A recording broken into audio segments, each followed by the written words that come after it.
বর্ষাকাল মানে শুধু বৃষ্টি আর বৃষ্টি। আর এই বৃষ্টির দিনে একটু কষা কষা মাংস আর ভাত খেতে কারই না ভালো লাগে বলুন তো? তাই আজকে একটু মাংস রান্না করব।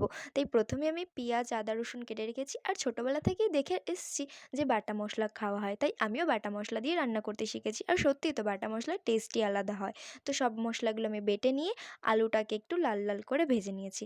লাল লাল করে ভেজে নেওয়ার পরে পেঁয়াজও দিয়ে দিয়েছি। পেঁয়াজটাকেও একটু লাল লাল করে ভেজে নিয়েছি।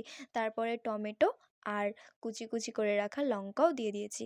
তারপরে এখানে বাটা মশলাগুলো সব দিয়ে দিয়েছি। বাটা মশলাগুলো দেওয়ার পরে ভালো করে কষিয়ে নিয়েছি মশলাটাকে। আর মাংসের টেস্ট কেমন হবে সেটা পুরোপুরি ডিপেন্ড করছে মাংস কষানোর উপর। যত ভালো কষানো যাবে তত ভালো মাংসের টেস্ট হবে।